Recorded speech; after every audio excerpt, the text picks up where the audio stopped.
माँ शारदे को नमन। आप सभी का साहित्य कलम के आज के इस नए पॉडकास्ट में हार्दिक स्वागत है। मैं शुरू करना चाहूंगी कि सच का कारवां रुकेगा नहीं, सच का कारवां रुकेगा नहीं, हर मुश्किल को पार करेगा यही। बस एक कदम और बढ़ा लो तुम, हक की मंजिल अब दूर नहीं। नमस्कार प्रिय दर्शकों, मेरा नाम विशाखा है और मैं आपके तहे दिल से स्वागत करती हूँ हमारे नए पॉडकास्ट बस एक कदम और के पहले एपिसोड में। यह एक मंच है जहां हम समाज के जरूरी मुद्दों पर चर्चा करेंगे, समाधान तलाशेंगे और हमारे नागरिकों को, खासकर महिलाओं को, बच्चों को और बुजुर्गों को सशक्त बनाने के लिए जागरूकता फैलाएंगे। आज का विषय है अतुल की अस्थियां, गंगा या घाट। जैसे कि सबको पता है कि रिसेंटली अतुल सुभाष जी का जो आत्महत्या का जो हुआ था केस, आज हम उस पर ही चर्चा करेंगे। क्या उनकी अस्थियां न्याय के हिसाब से गंगा में बहा देनी चाहिए या गटर में? इस महत्वपूर्ण चर्चा में हमारे साथ है सुप्रीम कोर्ट के मशहूर वकील श्री राकेश शर्मा जी। आदरणीय, आपको इस मंच पर हार्दिक स्वागत है। इनकी जो कानूनी समझ और वर्षों का अनुभव है वो हमें आज के इस विषय की गहराई में ले जाएगा। राकेश जी ने न केवल कानून के विशेषज्ञ हैं, बल्कि वे एक संवेदनशील और जागरूक नागरिक भी हैं जो समाज में न्याय और समानता के लिए हमेशा प्रयास करते हैं। तो जुड़े रहिए हमारे साथ इस सफर पर, जहां हम सिर्फ सवाल नहीं उठाएंगे बल्कि उनके जवाब भी तलाशेंगे, क्योंकि एक कदम और बढ़ाने से हर मुश्किल को आसान बनाया जा सकता है। तो शुरू करते हैं हमारे आज के इस कार्यक्रम में। तो आदरणीय, सबसे पहले मैं पूछना चाहूंगी कि अतुल जी का जो केस है, तो उन पर, उनके परिवार पर झूठे आरोप लगने से जो मानसिक और सामाजिक प्रताड़ना हुई है, ऐसे मामलों में पीड़ितों को न्याय दिलाने के लिए क्या सुझाव रहेंगे? देखिए, पीड़ितों को न्याय, पहली तो बात यह कि उनको पीड़ित माना जाए। जो भी उनके ऊपर आरोप लगाए गए, जो उनको मानसिक प्रताड़ना हुई, इसको प्रूव करना ये बहुत मुश्किल हो जाता है। किसी के ऊपर भी आरोप लगा देना जितना सहज, आसान और सरल है, उसको प्रूव करना उतना ही जटिल है।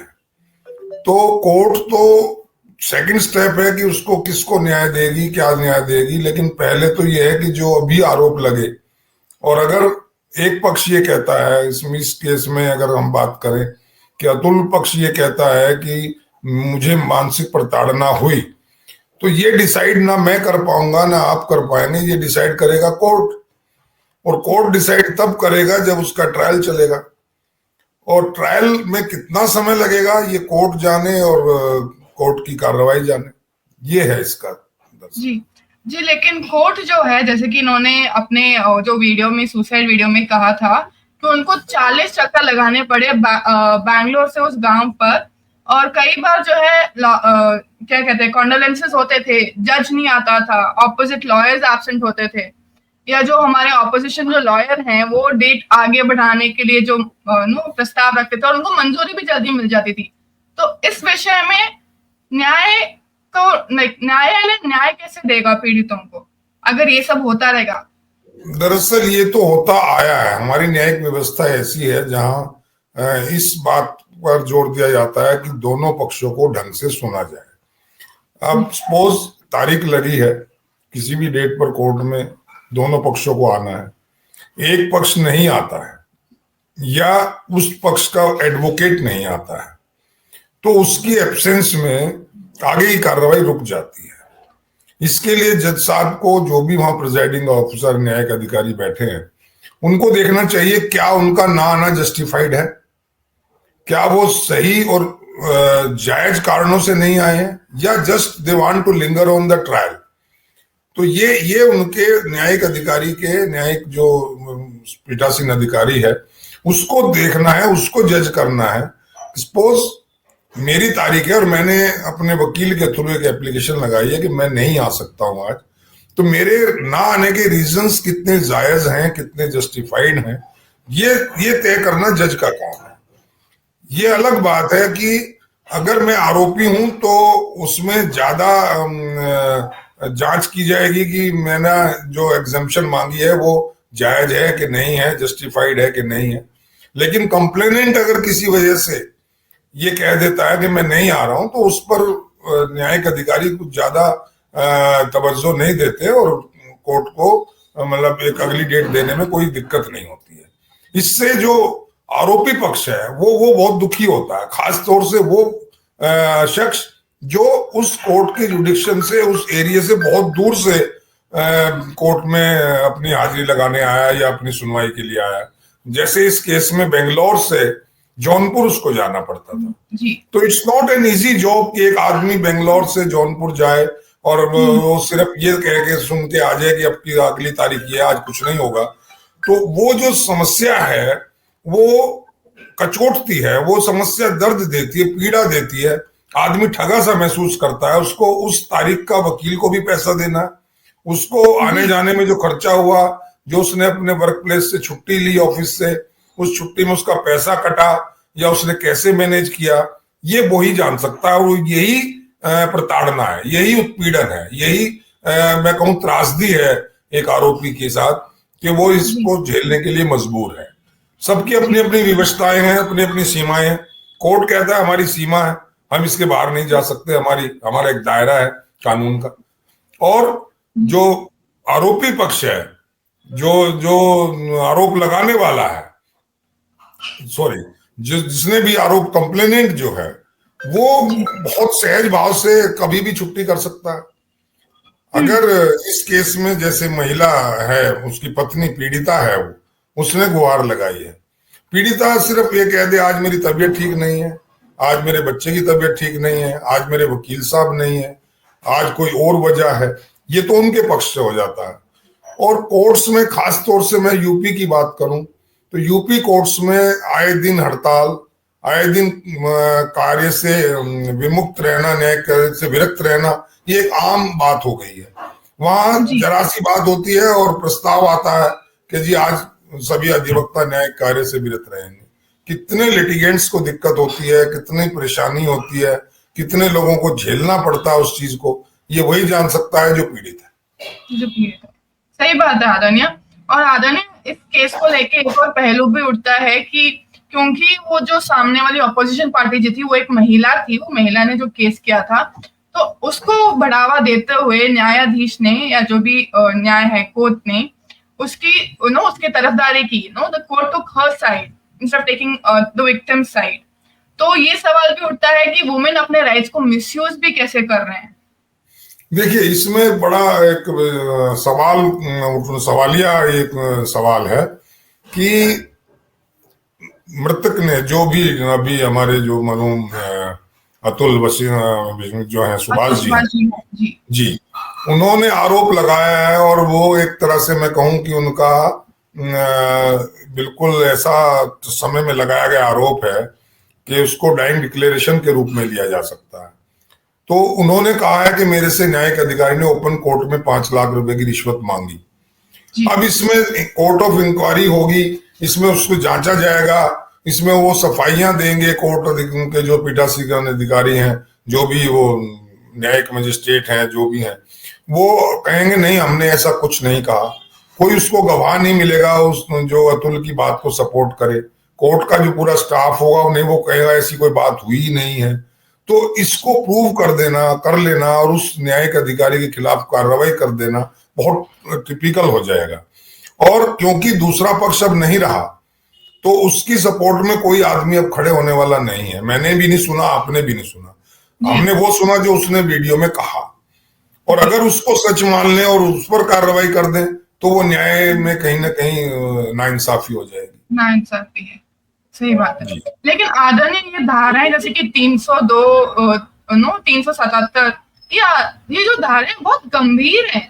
तो ये एक वुमेन एक फॉल्स केस, फॉल्स एलिगेशन जो अपने विक्टिम पे लगाती है, अपने हस्बैंड पे लगाती है, तो उसके लिए न्याय क्या करेगा, उसको न्याय कैसे जांचेगा कि सही है। इसमें भी वही बात आती है, इसी में भी वही बात आती है विशाखा जी, कि आपने कहा कि झूठे केस, झूठे आरोप लगा देना, but who will decide that जो एलिगेशंस हैं वो फॉल्स हैं? Who will decide? Neither you can decide, neither me can decide, right? एक लेडी ने आरोप लगाया मेरे साथ ये हुआ, अब वो आरोप की सच्चाई तो कोर्ट ही बताएगा ना, जांच के ट्रायल के बाद। अब जी उसमें झूठे हैं या नहीं है, जब तक ये तय ना हो जाए तब तक उसको झूठा कैसे कहा जाए। हाँ, जो जैसे 302 की धारा जो उसमें लगी, जिसे मर्डर क्या कहा जाता है, वो पुलिस ने अपने एफआईआर में लगाई। यहां पुलिस का भ्रष्टाचार शो होता है। इसका मतलब है 302 का मतलब है मैंने किसी की हत्या की।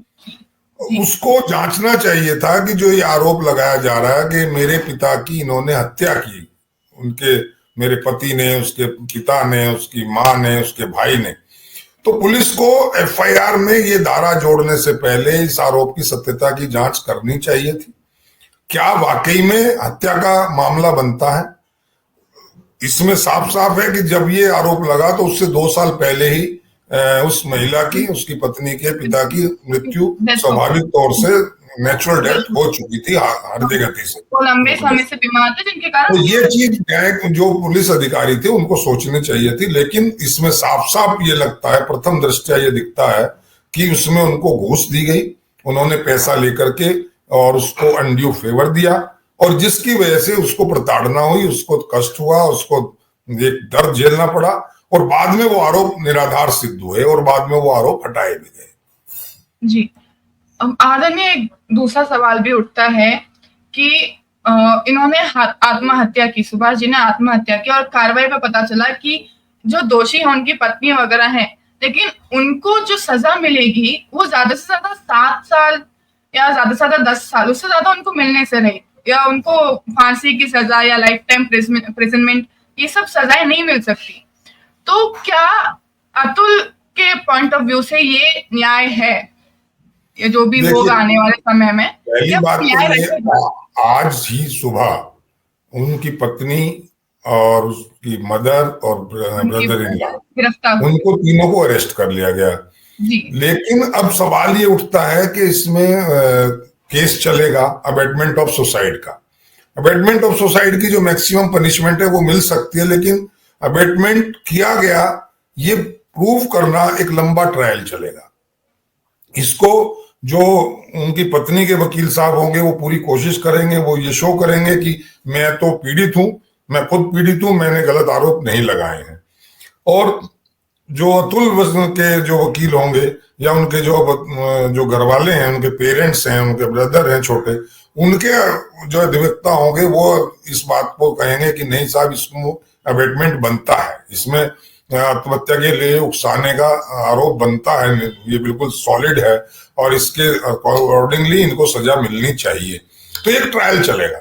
इसमें आज कुछ कह देना बहुत जल्दी होगी कि जल्दी हो। उनके साथ क्या होगा, सजा होगी या नहीं होगी। अभी तो जमानत के लिए उन्होंने anticipatory bell Allahabad high court में सुना है कि डाल दी है, और वहां एक बहुत बड़ा प्ली लिया जाएगा। वहां वो बच्चे का गेम प्ले होगा कि बच्चा छोटा है, 4 साल का है, और उस बच्चे का आधार बना करके जमानत मांगी जाएगी कि उसके पिता की मृत्यु हो चुकी है। अगर माँ को जेल में डाल दिया जाए तो बच्चा किसके सहारे रहेगा। तो उसका एक प्ली लिया जाएगा। वो कोर्ट को देखना है कि उस प्ली को मानती है कि नहीं मानती है, और मानती है तो उसमें उसको जमानत मिलने के चांसेस बन जाएंगे। तो ये सब चीजें चलेंगी, कोर्ट की न्यायिक प्रणाली है उसमें चलेंगी। लेकिन मैं इससे भी आगे जाके बढ़कर ये बात कह रहा हूं, पर्टिकुलरली इन दिस केस ये आत्महत्या नहीं है। ये मैं being an advocate Rakesh Sharma ये कह सकता हूं कि ये एक हत्या है, और इसके गुनाहगार जो हैं उसकी पत्नी और उसके इनलाज हैं। हमारी जो मैं कहूं डिफेक्टिव न्याय प्रणाली है, हमारी भ्रष्ट पुलिस है, और एक व्यवस्था है, एक जो सिस्टम बन गया है, जिस सिस्टम के तहत जो पीड़ित है, जो जो जिसको विक्टिमाइज किया जा रहा है, मेल, उसके पास अपनी सफाई के लिए कोई रास्ता नहीं है कि वो अपनी सफाई दे सके। सिर्फ आरोप लगे, उसको उन आरोपों को ये सिद्ध करना है कि गलत झूठे आरोप हैं। इसी कवायद में वो अपना बहुत सारा समय, पैसा और अपना सब कुछ, मेंटल पीस सब खत्म कर लेता है। यही उसके साथ हुआ। उसको फास्ट ट्रैक के तौर पे देखा जाए तो ये कहा गया कि हम इसको ट्रायल को फास्ट कर रहे हैं, इसलिए जल्दी जल्दी की तारीख दे रहे हैं। लेकिन न्यायिक अधिकारी ने ये नहीं सोचा कि आदमी बेंगलोर से आता है, इसको आप हर हफ्ते की एक डेट दे रहे हो या 10 दिन की डेट दे रहे हो, इसके लिए कितना मुश्किल होगा एक प्राइवेट नौकरी करने वाले के लिए कि वो हर 10 दिन बाद आए, 2 दिन का उसको समय लगे और फिर 2 दिन 8 दिन बाद फिर वो चल दे, वो और उसको रिजल्ट आता नजर ना आए, तो वो बड़ा व्यथित तो होना उसका स्वाभाविक है। बहुत सारे सिस्टम है, आरोप लगा दिए जाते हैं। आप भी एक महिला हैं, आप अगर किसी पुरुष पर आरोप लगाती हैं कि इसने मेरे साथ कुछ गलत किया है, तो ये आपने आरोप लगाया है, इसको थर्ड पर्सन तो कोई गवाही तो है नहीं। अब ये न्यायालय के लिए भी बड़ा मुश्किल होता है इसको सिद्ध कर पाना कि ये आरोप झूठे हैं या सच्चे हैं। अब सपोज फॉर एग्जांपल उन्होंने सेक्शन 377 में लगाया आरोप, इसका मतलब है कि अप्राकृतिक यौन संबंध स्थापित किए गए या अप्राकृतिक यौन शोषण किया गया। तो ये एक बेडरूम की बात है, ये कहीं खुले पार्क में in the presence of witnesses तो कुछ हुआ नहीं जी। और ये आरोप भी 2 साल बाद लगे या 1.5 साल बाद लगे, तो कोई मेडिकल एग्जामिनेशन भी इसको कोई प्रूव नहीं कर सकता। अब रह गया वो लड़का, वो ये प्रूव करे कि नहीं साहब ऐसा नहीं हुआ था, और जो आरोप लगाने वाला है वो कह रहा नहीं साहब हुआ था। तो ये बड़ा एक ऐसा टूल बना लिया है आरोपों का, या तो जब ये एक्शन हुआ हो, जब भी ये ऑफेंस हुआ हो, तभी नेक्स्ट डे नेक्स्ट मॉर्निंग इसके लिए कंप्लेंट की जाती। अब 1.5 साल बाद, 2 साल बाद या 4 साल बाद या कई केसेस में 8 साल बाद, 10 साल बाद ये कह दिया जाता है महिला के द्वारा कि 10 साल पहले इन्होंने मेरा यौन शोषण किया था। अब पुरुष कैसे सिद्ध करे कि साहब मैंने उस वक्त ऐसा कुछ था ही नहीं। तो ये कानून का लचीलापन है, कानून की पेचीदगियां हैं जिनका सहारा लेकर, जिनको टूल बना करके कुछ महिलाएं, मैं सबकी बात नहीं कर रहा हूं, पीड़िता भी है, जो एक्चुअल पीड़ित है वो भी है, लेकिन कुछ महिलाएं उसका दुरुपयोग कर रही हैं और उस दुरुपयोग के कारण एक्सटॉर्शन ऑफ मनी है मेन इसका मुद्दा। जिस तरह से डिमांड की जाती है, जिस तरह से फिर हमारा सिस्टम बन गया, मीडिएशन सिस्टम, कोर्ट का सिस्टम, मीडिएशन में जाने के लिए जो कहा जाता है, जो एडवाइस दी जाती है कि आप मीडिएशन में जाइए, तो जो ये मीडिएशन है, जो महिला आयोग भी है वो भी कहता है मीडिएशन करो, लेकिन हर जगह करप्शन है, हर जगह पुरुष के पास कोई रास्ता नहीं है, पुरुष के लिए कोई ऐसा कानून नहीं है। ये एक बड़ी मैं कहूं बड़ी दर्दनाक स्थिति है और हर जगह करप्शन है। करप्शन का अभी एक आज ही हरियाणा में महिला आयोग के उपाध्यक्ष को, वाइस प्रेसिडेंट जो वहां के थे, वाइस जो महिला आयोग के, उनको रिश्वत के आरोप में पुलिस ने गिरफ्तार किया है, 1 लाख रुपए की रिश्वत लेते हुए। तो जब इतने बड़े ओहदे पर ये करप्शन हो रहा है, तो वहां कोई कैसे ये उम्मीद करे, कैसे कोई ये सोच ले कि उसे बिना पैसा खर्च किए हुए, बिना अप्रोच किए हुए न्याय मिल जाएगा। यही सब तो त्रासदी है जो आदमी झेल रहा है। सही है, सही आदरणीय। और सही बात है कि आज की हमारा जो कानून है देश का, वो एक तरह से एक जाल बन चुका है, जिसमें हर एक पॉइंट पे, हर एक जगह पे हमें बहुत सारे भ्रष्टाचारियों से सामना करना पड़ता है, रिश्वत देनी पड़ती है। जैसे कि आपने कहा कि ओपन कोर्ट में रिश्वत मांगी गई जज द्वारा, फिर पुलिस का भ्रष्टाचार होता है। तो इन सबको सुधारने के लिए आम जनता क्या करेगी, क्योंकि वो भी कहीं ना कहीं हेल्पलेस है इन चीजों के लिए। तो इन चीजों को सुधारेगा कौन? ये जाल जो फैला है वो निकालेगा कौन? बिल्कुल ठीक। निर्भया केस आपने सुना होगा जी। अब से कुछ साल पहले दिल्ली में एक निर्भया कांड हुआ था, तो उसके बाद पूरे देश में एक आंदोलन छिड़ा, पूरे देश में मांग की गई महिलाओं की सुरक्षा की, और जो प्रिविलिंग उस टाइम के जो कानून थे बलात्कार के और इस मोलेस्टेशन के, उनमें चेंज लाने की डिमांड की गई। जब वो आंदोलन पूरे देशव्यापी आंदोलन हो गया, पूरी सब आवाजें आने लगी, सब जगह से डिमांड आने लगी, तो बाध्य होकर सरकार को आयोग बनाना पड़ा और उस आयोग ने अपनी रिपोर्ट्स दी और उन रिपोर्ट्स के आधार पर बलात्कार के कानूनों में बहुत सारी चेंजेस लाई गई, छेड़छाड़ के कानूनों में बहुत सारी चेंजेस लाई गई और वो उसमें अमेंडमेंट किया गया और उस अमेंडमेंट के तहत और ज्यादा प्रोटेक्ट करने की महिलाओं को कोशिश की गई कि इसमें महिलाएं ज्यादा प्रोटेक्शन पाएंगी, ज्यादा प्रोटेक्ट हो पाएंगी।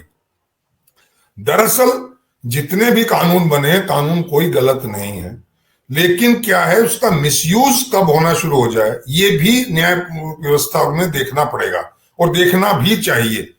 आज जो कानून महिला की सुरक्षा के लिए बने थे, जो कानून महिलाओं को उनके अधिकारों की रक्षा करने के लिए, और अगर उनको अधिकार नहीं मिल रहे, उन अधिकारों को प्राप्त करने के लिए जो कानून बने थे, उनका महिलाओं के द्वारा ही दुरुपयोग होना शुरू हो गया है।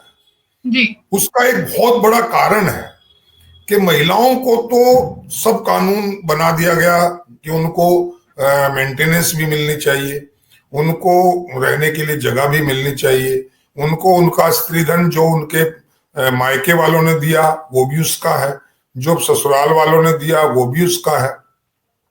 ये सारे कानून तो बन गए और इन सब कानूनों का महिलाओं को फायदा भी हुआ कुछ को, लेकिन पुरुष के पास ऐसा कोई कानून नहीं है, कानून में प्रावधान कि अगर पुरुष महिला के द्वारा प्रताड़ित हो रहा हो तो वो कहीं जाकर के न्याय का दरवाजा खटखटाए। अगर कोई पुरुष दुखी होकर के पुलिस स्टेशन में जाता है कि साहब मेरी जो पत्नी है या जो उसके भाई हैं या जो मेरी सास है, ससुर है, कोई भी इन लॉज में से, वो मुझे साथ तंग कर रहा है, मुझे प्रताड़ित कर रहा है, मेरे साथ मारपीट कर रहा है, मेरा मेंटल टॉर्चर कर रहा है, फिजिकल टॉर्चर कर रहा है, तो पुलिस कोई रिपोर्ट नहीं लिखती है।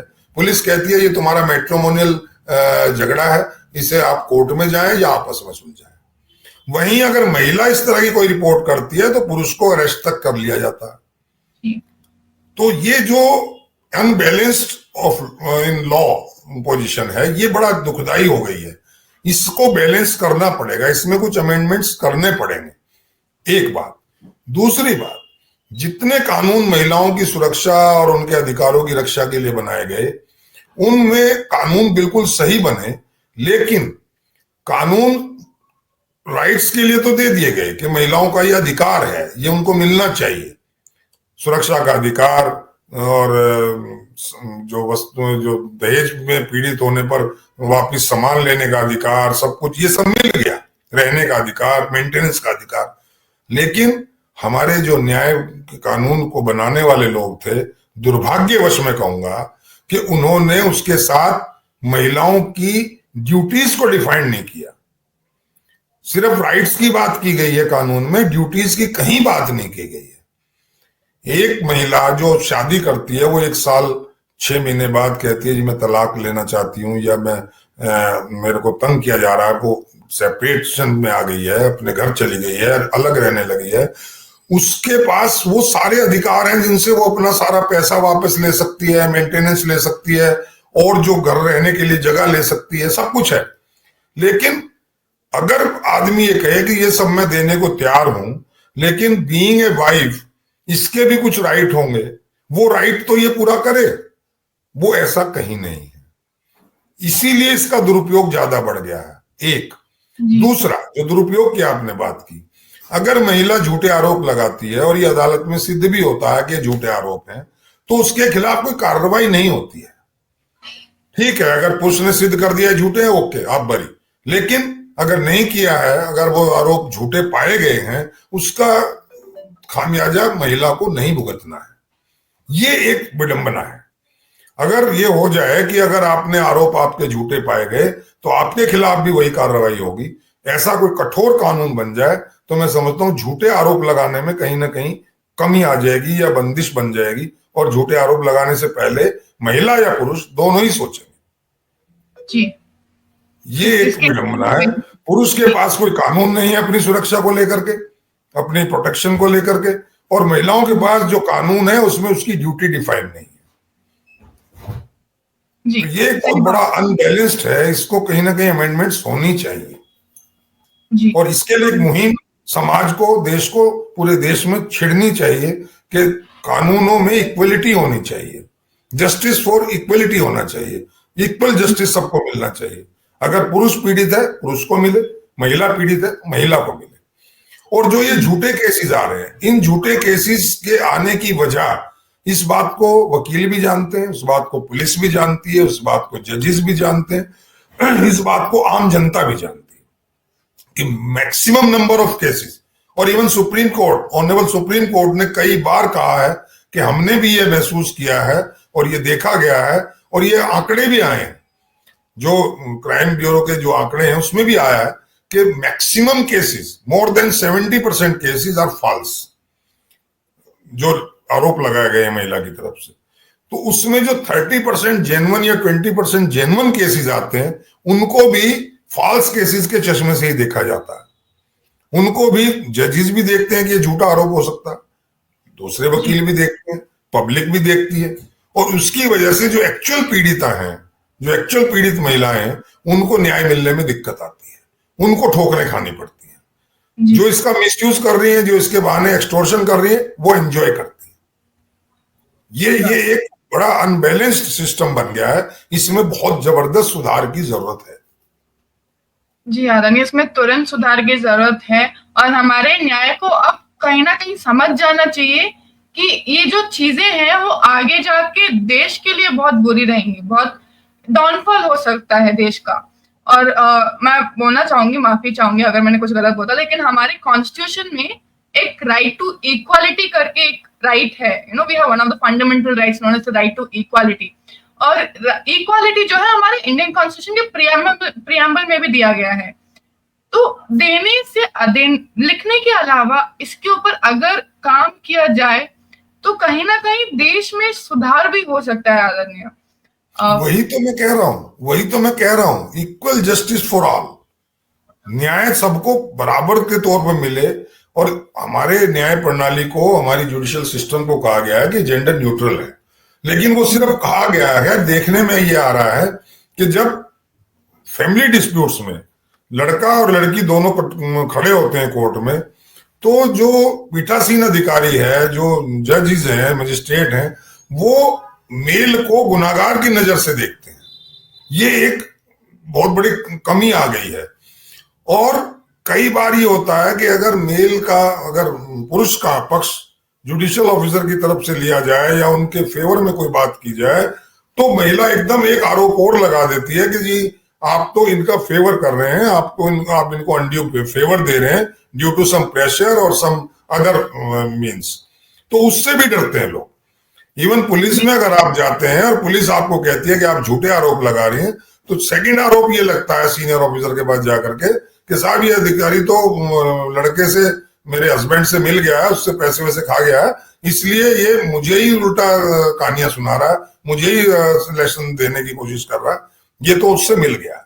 इस आरोप से बचने के लिए भी जो झूठा सच्चा जो आरोप महिला लगाती है, पुरुष जो पुलिस अधिकारी है वो उसको एज इट इज एंडोर्स करता है और उसके बेसिस पे मुकदमा दायर कर देते हैं। ये भी एक रीजन है। जी, लेकिन आधा ने जैसे कि आपने कहा कि कभी कभार झूठे लगते, लेकिन अधिकतर जो हैं सच आरोप भी लगते हैं कि पुलिस ने असल में खाए हैं पैसे, या वकील जो है उन्होंने भी पैसे खाए उनकी तरफदारी के लिए।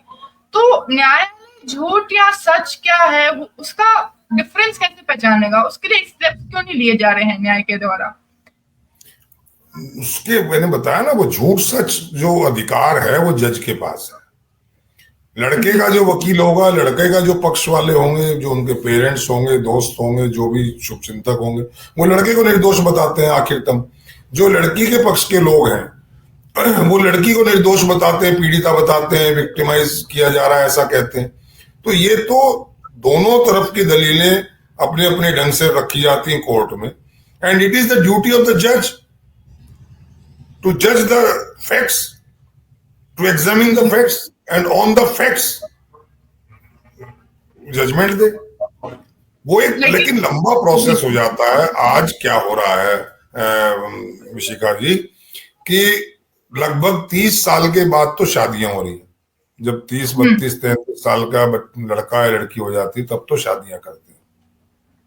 फॉर्चुनेटली साल, 2 साल या 2.5 साल, 3 साल उनकी मैरिज लाइफ नॉर्मल या खींचतान करके चलती है, और उसके बाद उनका पोजीशन ये आ जाती है, वो सेपरेशन में और मुकदमेबाजी में आ जाते हैं, कंप्लेंट्स में आ जाते हैं। और 32-33 साल की उम्र में शुरू हुई वो कंप्लेंट बाजी 5, 7, 10 साल लगाती है। तब तक उनकी जो मैरिड लाइफ की जो उम्र है वो खत्म हो जाती है।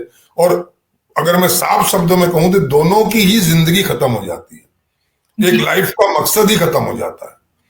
उसमें जो लोग एक्स्ट्रा मैरिटल अफेयर में हैं या जो लोग सिर्फ सेपरेशन इसलिए चाहते हैं कि वो उनका कहीं दूसरी जगह एक सिस्टम बना हुआ है, उनके लिए तो दिक्कत नहीं होती। लेकिन अगर कोई आदमी या कोई महिला ये चाहती है कि मेरा जल्दी से निपटारा हो, जल्दी से मेरा तलाक हो, अगर मेरे विचार नहीं मिल रहे हैं, मेरी नई बात बन रही है, वो भी संभव नहीं हो पाता है। तो ये इसीलिए कोशिश न्यायालय की भी रहती है कि आप मीडिएशन कर लो, किसी तरह मामला सुलझा लो। उस मामला सुलझाने की आड़ में फिर नेगोशिएशंस होती हैं। लड़की की तरफ से डिमांड आती है, उनके घर वालों की तरफ से आती है कि साहब आप इतनी मोटी इतनी एक रकम दे दो। जैसे इस केस में 3 करोड़ आई, किसी केस में शादी में 1 लाख रुपया खर्च हुआ है या 2 लाख हुआ है, मुंह से डिमांड कर दिया 25 लाख, 50 लाख, 40 लाख। फिर वो नेगोशिएशंस होती हैं। फिर वो जो महिला के जो एलिगेशंस हैं और जो उनकी डिमांड है, उन पर लड़के का पक्ष जो है वो विचार करता है। एक तरफ वो कानूनी सारी प्रक्रियाओं को देखता है, एक तरफ सारी टॉर्चर्स को देखता है, सारी ह्यूमिलेशंस को देखता है, एक तरफ अपनी औकात देखता है कि मैं कितने पैसे दे सकता हूं ताकि इन सब चीजों से मुझे मुक्ति मिल जाए। अगर वो उसकी सामर्थ्य में हो तो वो कोशिश करता है कि चलो दे के छुटा, कुछ भी हुआ, मेरी एक ग्रह टली, कुछ भी वो अपने मन में समझाता है। लेकिन हर एक के बस की वो नहीं होता है। कई जगह एक रेगुलर उसका हरासमेंट चलता रहता है, मेंटेनेंस शुरू हो जाती है। कई महिलाएं इसको एंजॉय करती हैं और मेंटेनेंस भी कई तरह से है कि आपको मेंटेनेंस उतनी मिलनी चाहिए जो स्टेटस आपके हस्बैंड का है, वही स्टेटस आपका होना चाहिए। उसी स्टेटस के अकॉर्डिंगली आपको मेंटेनेंस भी मिलनी चाहिए, ग्रांट होनी चाहिए। अब आपको पैसा मिल रहा है और आप फ्री हैं, आप कहीं भी किसी भी रिलेशन में हैं, कुछ भी आप एंजॉय कर रही हैं अपनी लाइफ को, तो आप कहते हैं चलता रहे मुकदमा 10 साल 20 साल, मेरे पास तो पैसा आ रहा है, व्हाट्स द प्रॉब्लम। अब अगर या तो पुरुष भी उसी तरह हो कि ठीक है मैं पैसा देता रहूं और दूसरी लाइफ एंजॉय कर लूं, तब भी एक बात बर्डन है। बहुत सारी झंझट है इसमें, बहुत सारा इसमें कॉम्प्लिकेशंस हैं। अल्टीमेटली होता यह है कि जो भी, चाहे वो लड़की ही पीड़ित क्यों ना हो, वो दुखी होती है। लड़का अगर पीड़ित है तो वो दुखी होता है और उसके साथ साथ उसका पूरा परिवार, उसके सगे संबंधी, सब लोग उससे इफेक्टेड होते हैं। और सब लोगों को मानसिक यंत्रणा से बचाने के लिए, सब लोगों को इससे मुक्ति पाने के लिए शायद इस मैं कहूं इस अतुल ने अपनी जीवन लीला समाप्त की। और इसके रीजन में कोई ना कोई मैं कहीं ना कहीं कहूं तो हर आदमी दोषी है, हर व्यवस्था तो दोषी है ही, पुलिस भी दोषी है, मीडिएटर भी दोषी है, और पत्नी और उसके घर वाले जो उसको उकसा के जो एक्सटॉर्शन कर रहे थे वो तो दोषी हैं ही हैं। आदरणीय, लेकिन इसमें जो है न्याय भी कहीं ना कहीं दोषी है, क्योंकि न्याय में फैसला सुनाने में, जैसे कि आपने कई बार कहा कि न्याय ने फैसला सुनाने में कई साल लगाता है, फाइनल स्टेटमेंट देने में 10 साल 15 साल। उनके प्ली है, न्यायालयों के पास वर्कलोड इतना है, एक एक दिन में 100 केस लगे होते हैं। अब 100 केसेस को कितने मिनट एक केस को सुना जाए ताकि वो कहीं आगे बढ़ सके, ये आप सोच के देखिए कि 100 फाइलें जज आपके पास है, वो कैसे उनको पढ़े, कैसे उनकी दलीलें सुने, कितनी देर सुने। फिर उसमें बहुत सारे जो लॉ के प्रोविजंस हैं वो हैं, तो वो इसलिए आगे बिल्कुल मैं कहूं कि धीमी गति से चलता है, बहुत ही धीमा चलता है, कितना भी फास्ट ट्रैक करने की कोशिश की जाए। अब इस केस में अगर ये कंप्लेंट होगी, साहब मुझे इतनी डेट्स दी गई, तो उसमें वहां से सफाई आएगी कि हम तो इसको जल्दी निपटाना चाहते थे, इसलिए हम जल्दी जल्दी की डेट दे देते। तो सब चीजों में कॉम्प्लिकेशंस है। लेकिन आदरणीय, यहाँ पर न्याय भी जो है, जैसे कि कहा गया कि जज जो है उन्होंने ओपन कोर्ट में भ्रष्टाचार मांगा, तो यहाँ पर न्याय भी गलत हुआ ना। तो अगर ये सब हुआ तो आखिर में न्याय देगा कौन अतुल को? हाँ, इसी के लिए तो मुहिम मैं कहता हूँ, समाज में एक मुहिम छिड़नी चाहिए कि और कोई अतुल ना हो, और कोई अतुल सुभाष ना बने, और किसी का जीवन लीला इस तरह समाप्त ना हो, और किसी के घर का चिराग ना बुझे, और किसी शख्स को आत्महत्या जैसे मैं कहूँ कायरतापूर्ण तो है ही, लेकिन एक ऐसे अल्टीमेट स्टेप की तरफ बढ़ना पड़े जहां सब कुछ खत्म हो जाने वाला हो, ऐसा ना हो। इसके लिए हर बुद्धिजीवी वर्ग को, हर चिंतक को, हर रिस्पॉन्सिबल पर्सन को, सिटीजन को कुछ ना कुछ सोचना चाहिए और इसमें कुछ ना कुछ करना चाहिए। ऐसा नहीं है कि हो नहीं सकता, बहुत सारी प्रॉब्लम है, टाइम टू टाइम अमेंडमेंट्स होते हैं। आपको ध्यान होगा पहले दहेज के इन कानूनों के तहत पूरे परिवार और खानदान को अरेस्ट कर लिया जाता था, जी जिसके भी 10, 5, 15 जिन लोगों के भी नाम महिला द्वारा लिखाए जाते थे, उन सबको अरेस्ट किया जाता। सुप्रीम कोर्ट ने इंटरवेन किया, उन्होंने उनकी अरेस्ट पे बैन लगाया कि अरेस्ट नहीं होगा। अगर किसी को बहुत जरूरी अरेस्ट करना होगा तो एसपी की परमिशन लेनी पड़ेगी, सुबेंद्र पुलिस की, तब ये होगा। उसको भी पहले नोटिस दिया जाएगा, ऐसी प्रोविजन बने। उससे उसमें कमी आई, लेकिन वहां तो कमी आ गई। बट अगर महिला ने 4 लोगों के नाम लिखवाए हैं, 5 के नाम लिखवाए हैं, तो पुलिस के पास तो वो अधिकार है, उन 5 को बुलाती है पूछताछ के नाम पर। सुबह से लेकर शाम तक वो बैठे रहते हैं एक मुलजिम की तरह, और फिर उनको कहा जाता है कल आना, फिर कहा जाता है परसों आना। तो ये जो प्रक्रिया है, ये मानसिक रूप से तोड़ती है इंसान को, मानसिक रूप से त्रासदी है उसके लिए, एक पीड़ा होती है उसको कि हमने कुछ नहीं किया, हम सुबह से शाम तक यहाँ मुलजिमों की तरह इनकी चौखट पे बैठे हैं थाने की, और हमारी कोई सुन नहीं रहा है, हमारी कोई बात नहीं कर रहा है। तो ये सब चीजें हैं। और पुलिस अधिकारी किस तरीके से बिहेव करता है, ये एक अपने आप में बात है। मैंने महिलाओं को पुरुषों को गाली देते देखा, महिला पुलिस ऑफिसर्स को पुरुषों को गाली देते हुए और इवन थप्पड़ मारते हुए देखा है, अपनी आंखों से देखा है। तो उनके खिलाफ क्या है? उनका अपना एक एजुकेशन सिस्टम है, अपना एक माइंड का सेटअप है। तो जो जैसा जिसके मन आता है, फंसे हुए को उसी तरह ट्रीट करता है। जी सही कहा आदरणीय। एक समय आ भी गया है हम समाजों के लिए कि हमें इसके लिए एक कदम उठाना चाहिए ताकि कोई और अतुल सुभाष ना बने। सही बात है। लेकिन आदरणीय वापस इस केस पे आते हैं जो आज हुआ। जो पत्नी थी मिसेस सिंघानिया, उन्होंने जो है कई फॉल्स केसेस दर्ज करवाए फिर वापस ले लिए। तो इससे न्याय भी क्या करेगा? और अतुल सुभाष जी कहते भी अपने वीडियो में कि उन्होंने जो फाइल किया खिलाफ उनके, उसके लिए कोई कार्रवाई नहीं की गई, कोई कार्रवाई भी नहीं हुई उनकी पत्नी के खिलाफ। उनके भी जो स्टेटमेंट्स है उसके लिए भी कोई कार्रवाई नहीं की गई। तो ऐसा क्या होना चाहिए? ये क्यों हो रहा है? सबसे पहले मैंने पहले ही कहा कि अगर आरोप लगाने वाले के आरोप झूठे साबित होते हैं तो उसके खिलाफ कठोर कार्रवाई का प्रोविजन होना चाहिए। अभी है लेकिन उसका यूज नहीं किया जाता है। अभी है, अगर आप झूठी एफआईआर लिखाते हैं तो उसमें आपके खिलाफ कार्रवाई की जा सकती है, उसमें सजा का भी प्रावधान। लेकिन आदमी जैसे तैसे करके 2, 3, 4 साल, 5 साल, 6 साल बाद ये प्रूव कर पाता है कि इनके आरोप झूठे थे, तो उसके बाद वो फिर लिटिगेशन में पढ़ने की उसकी हिम्मत नहीं रहती है, वो आगे चलना नहीं चाहता। उसे लगता कहीं बाद में ना फैसला पलट जाए, वो भाग के अपना जान छुड़ाता है। ये एक उसका रीजन है। अदरवाइज जैसे बाहर कई विदेशों में है, ब्रिटेन में है, कि वहां अगर आपके आरोप गलत पाए गए तो आपको हैवी कॉस्ट उसका देना पड़ेगा, हैवी पेनल्टीज आपके ऊपर लगेंगी। तो वहां नंबर ऑफ केसेस बहुत कम है, झूठे आरोप कम लगाए जाते हैं बनस्पत इंडिया के। यहां तो आरोप लगाने पर कोई दिक्कत ही नहीं है ना, कुछ भी किसी के भी खिलाफ कितनी भी विभत्स आरोप लगा दीजिए, आपको कोई दिक्कत नहीं। जो आपके एडवोकेट कहें, जो आपके जो सलाहकार कहें, आप वो कहानियां लिखवा दीजिए, आप उस तरह का आरोप हर परिवार के हर सदस्य पर करवा दीजिए, कोई आपको रोक नहीं रहा।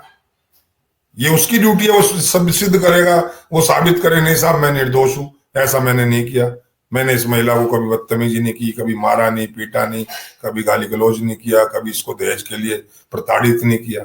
ये करता रहे, आरोप तो लगाने वाले के लिए कोई दिक्कत नहीं।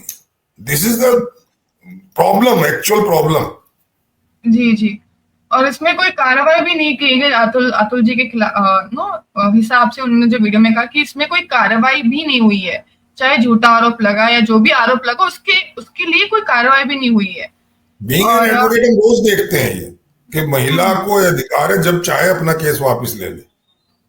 अच्छा, केस स्टेट का हो जाता है, अगर डीवी एक्ट का केस है या 498 का केस है, वो स्टेट का केस हो जाता है। इवन दो महिला जब चाहे वो नेगोशिएशंस पे रहती हैं कि भाई आप मेरे को इतना पैसा दो, मेरी ये कंडीशंस मानो, तो मैं केस वापस ले लेती हूँ। तो कुछ चंद लेडीज ने तो इसको अपना एक एक्सटोर्शन का जरिया बना लिया है, कानून को एक टूल बना लिया है जिसके जरिए किसी से भी एक्सटोर्शन की जा सकती है। एक एक्सटोर्शन ये है, एक सेक्सटोर्शन है जो बहुत सारी महिलाएं कर रही हैं, कुछ पकड़ी भी गई हैं कि किसी भी आदमी से पहले संबंध बनाओ, उससे दोस्ती करो, उसके साथ मिलो जुलो, फिर उस पर एक दिन सुबह उठ करके थाने जाओ और उसके खिलाफ आरोप लगा दो। आप कोई भी आरोप लगाएंगे तो नेचुरली समाज के बहुत सारा एक वर्ग आपके साथ आ जाएगा, पुलिस आपके साथ आ जाएगी, और अगर वो पैसे नहीं कहीं खिलाएगा, नहीं अपना बचाव करने की कोशिश करेगा, तो जेल में जाएगा और सजा पाएगा। ये एक वस्तु स्थिति बड़ी भयावह है, जिसकी आड़ में बहुत कुछ गलत हो रहा है, मिसयूज हो रहा है। और इन चंद लोगों के कारण जो है, जो बाकी हैं, जो सही हैं, उनके लिए भी कहीं ना कहीं न्याय भी प्राप्त नहीं हो रहा है। इन वही जो एक्चुअल पीड़िता हैं, एक्चुअल जो विक्टिमाइज हैं, किया गया है जिनको, वो बेचारे उसी लाइन में लगे हैं। एक लाइन में 100 लोग लगे हैं, जिसमें 90 80 या 70 लोग झूठे लगे हैं, जो 10-20 जो बीच में ओरिजिनल हैं, वो भी उसी लाइन में, उसी चश्मे से सब पब्लिक उनको देख रही है, पूरा न्याय प्रणाली उनको उस हिसाब से देख रही है। जी जी, वो ज्यादा पीड़ित होते हैं फिर। जी सही बात है। लेकिन आदरणीय, मैं बोलना चाहूंगी कि अभी जो है फिलहाल इंडिया में देखा जाए तो as per my knowledge physical torture पे वुमेन के लिए एक्ट्स हैं, not for men, but for mental torture I don't think उतने एक्ट्स हैं for both men and female. तो न्याय को समझना जरूरी होगा कि मेंटल टॉर्चर भी एक कहीं ना कहीं का एक अक्यूजेशन है, टॉर्चर है, कहीं ना कहीं का एक हेल्पलेसनेस फीलिंग भी है। तो न्याय कैसे पहचानेगी? सही सवाल अब तुमने उठाया। मैं इसका एक एग्जांपल देता हूँ। सपोज एक कपल है, मैरिड कपल है, और वो लेडी ये कहती है कि मैं अपने बॉयफ्रेंड्स के साथ घूमने जा रही हूँ। हस्बैंड मना करता है, जो हमारी एक परंपरा, जो हमारा कल्चर चला आ रहा है, उसके हिसाब से कोई हस्बैंड ये अलाउ नहीं करता कि उसकी मिसेज जो है वो अपने बॉयफ्रेंड्स के साथ 2-4-10 दिन के लिए बाहर जाए। लेकिन कानून है कि आप उसको रोक नहीं सकते, उसकी अपनी मर्जी की मालिक है। तो वहां डिफरेंसेस शुरू होते हैं, और एक कदम और आगे बढ़ जाए, लेडी ये कहती है कि मैं तो जो चाहूं जो करूं, जितने दिन चाहूं रात को बाहर रहूं, दिन में बाहर रहूं, मैं किसी के साथ घूमूं, यू कांट स्टॉप मी। अब पुरुष क्या करे? उस स्थिति में पुरुष क्या करे? उसको मानसिक प्रताड़ना हो रही है, उसके सामने उसे पता है कि तुम्हारी पत्नी जो है वो गलत जा रही है, और उसको लगता है गलत, पत्नी को लगता है मैं ठीक हूं, मैं फ्री हूं, मैं विकसित महिला हूं, मैं किसी भी पुरुष के साथ कोई भी संबंध बना सकती हूँ, पति एक मेरा कॉपीराइट नहीं है, उसकी मानसिकता ऐसी है। अगर तो इस तरह की घटना में पुरुष मानसिक रूप से रोज तिल तिल कर मरता है। ठीक उसी तरह जैसे कोई महिला है, उसका पति दूसरी स्त्रियों के साथ संबंध रखता है, दूसरी महिलाओं के साथ संबंध रखता है, तो वो उसको रोकने की भी कोशिश करती है, उस बात को लेकर झगड़े भी होते हैं, वो नहीं मानता, तो महिला तिल तिल कर मरती है। उसके पास या तो सेपरेशन का एक मुद्दा बनता है, अगर वो सेल्फ डिपेंडेंट है, अपने आप कमा खा सकती है, तो वो अलग हो सकती है। अगर उसे लगता है कि मेरा घर भी गरीब है, मेरे घर वाले भी मुझे नहीं रखेंगे, मैं भी इतनी सक्षम नहीं हूं कि अपना कहीं नौकरी कर पाऊं, वो वहीं घुटती है, वहीं पीड़ित रहती है, वहीं उसी परिवार में उसके जो भी जुल्मों सितम सहती है, अपनी आंखों से बहुत कुछ देखती है। तो ये दोनों पक्षों का है। लेकिन आज के युग में विवाह जैसी पवित्र जो हमारी संस्था है, जो हमारा जो एक संस्कार, जो बहुत ही धार्मिक और हमारी जो संस्कार ये उसमें बनाया गया एक संस्कार है कि भाई इसको जो है बहुत शुद्धता के रूप में, पवित्रता के रूप में लिया जाए, क्योंकि ये आने वाली जनरेशन इससे होती है, तो उसका स्वरूप कहीं ना कहीं चेंज हो रहा है। ये उस पर कुठाराघात हो रहा है। आज अधिकतर पुरुष ही नहीं, महिलाएं भी डरने लगी हैं कि हम शादी नहीं करेंगे, शादी करेंगे तो ये सब बवाल होगा। खास तौर से जो इन चीजों को देखती हैं, हमारी अधिवक्ता महिलाएं हैं बहुत, जो लड़कियां हैं, वो इस डर से शादी नहीं कर रही हैं कि कल को ऐसा कुछ हमारे साथ भी होगा। जो मेल हैं वो भी डरते हैं, वो सब ये देखते हैं, झूठे सच्चे आरोप देखते हैं, रोज कोर्ट कचहरी में देखते हैं, रोज पुलिस में देखते हैं, तो वो कहते हैं हम तो शादी से डरते हैं। तो ये शादी के एक जो मैंने कहा कि पवित्र इंस्टीट्यूट को भी चोट पहुंचा रहा है, इस पर भी आघात कर रहा है, इसको बचाना होगा, हमें समाज को बचाना होगा। ऑनरेबल सुप्रीम कोर्ट कहता है आप ठीक है, आप अपने पति पत्नी किसी से भी संबंध बनाए, दोनों बालिग हैं, कोई उसको एडल्ट्री खत्म कर दिए। अगर एक वाइफ या हस्बैंड किसी और के साथ फिजिकल रिलेशन भी बनाता है तो कोई कानूनन अपराध नहीं है।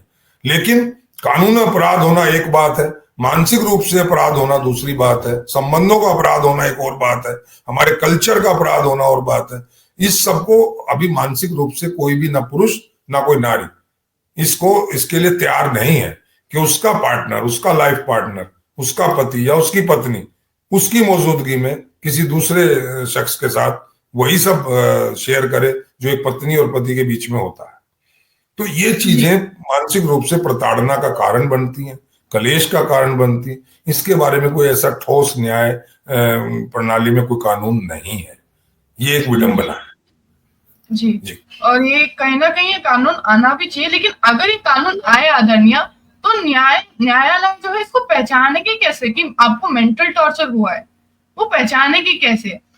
क्योंकि कोई ना कोई जैसे कि अभी यहाँ पर मिसेस सुभाष जी जो है उन्होंने झूठा आरोप लगाया, तो अगर मेंटल टॉर्चर का झूठा आरोप लगे तो पहचानेगा कैसे कोई? ये जज पहचानेगा ना, यही तो मैं बार बार कह रहा हूँ। ये तो झूठा आरोप लगाया, ये विशाखा कह रही है ना, या राकेश शर्मा कह सकता है यहाँ बैठ के। ये तो कोर्ट में क्या एविडेंस उसके आएंगे, क्या उसके प्रूफ आएंगे, क्या उसकी सपोर्ट में डॉक्यूमेंट्स आएंगे, या कोई ऐसे साक्ष्य आएंगे जिसके आधार पे कहा जाए हाँ जी आरोप सच्चा है या झूठा है। लेकिन आदरणीय मेंटल टॉर्चर पर प्रूफ्स क्या रहेंगे? क्योंकि मेंटल टॉर्चर जो है जिसके कोई मार्क्स और ब्रूसेस भी नहीं होते, मेंटल टॉर्चर के प्रूफ भी क्या रहेंगे, डॉक्यूमेंट्स भी क्या लगेंगे? क्योंकि वो जो होता है हमारे यहाँ मेंटल अगोनी का एक प्रोविजन है कि उसमें इतना पैसा, जैसे डिफेमेशन कर दिया किसी का, उसको मारा नहीं पीटा नहीं पर डिफेमेशन कर दिया, आपने किसी XYZ पर आरोप लगा दिया, किसी ने आपके ऊपर ऐसे आरोप लगा दिया, इससे आपका डिफेमेशन हो गया, तो उसके लिए है। लेकिन एक बहुत लंबी और बड़ी धीरे चलने वाली लड़ाई है, उसमें कब प्रूफ होगा कब नहीं होगा, क्या उसमें पनिशमेंट होगा क्या नहीं होगा, दैट इज अनदर इशू।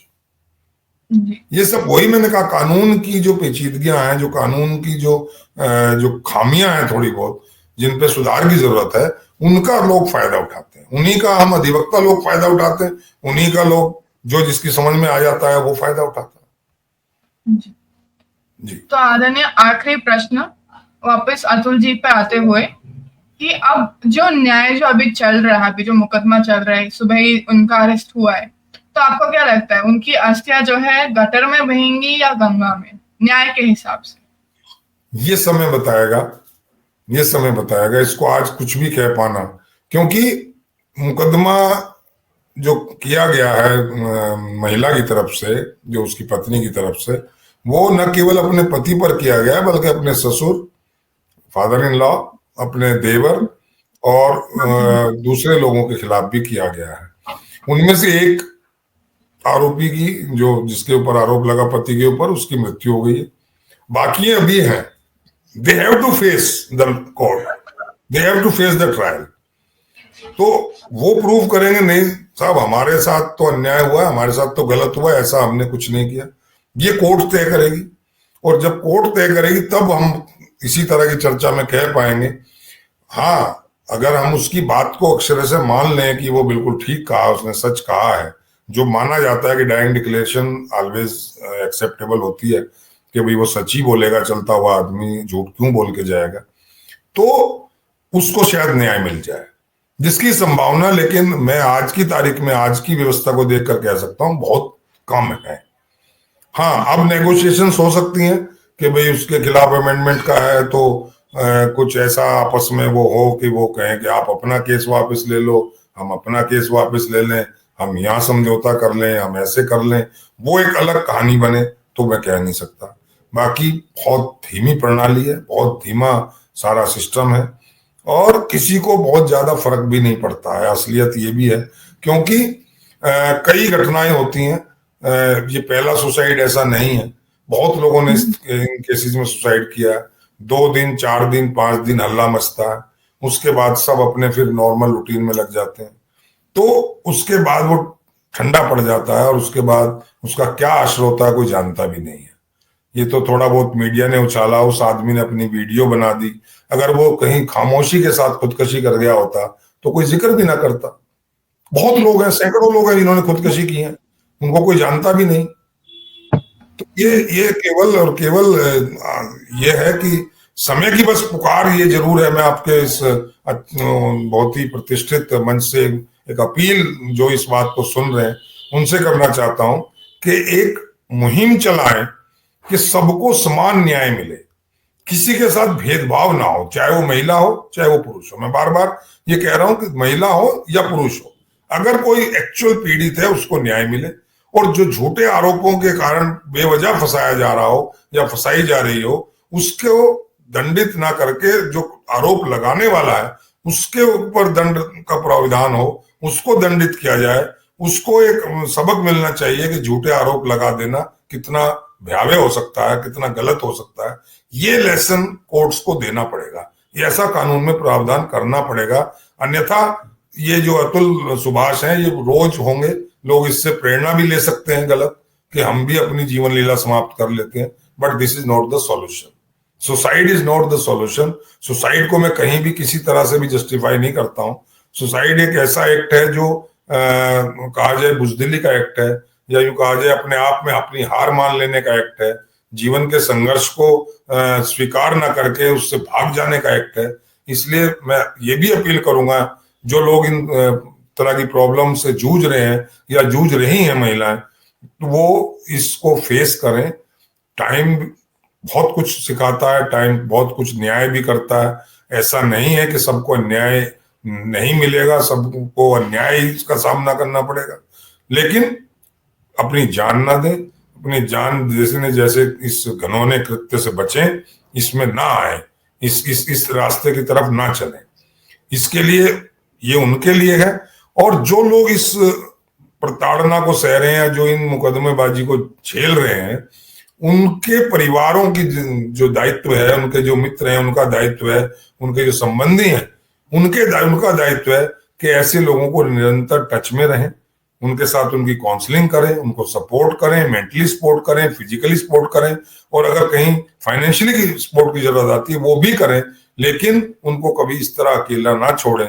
मेरा बीइंग एडवोकेट राकेश शर्मा मानना यह है कि अगर अतुल सुभाष को डेथ से, उसकी जो सुसाइड से 2 दिन पहले उसकी कहीं इंट्रैक्शन हो गई होती है किसी विशाखा से, किसी राकेश शर्मा से या किसी XYZ पेरेंट से, तो शायद वो इस कदम को ना उठा पाता, उसका माइंड डाइवर्ट किया जा सकता अगर वो अपनी बात शेयर करता या उससे कोई उसकी प्रॉब्लम शेयर करने की कोशिश करता, तो शायद ये कदम नहीं उठता।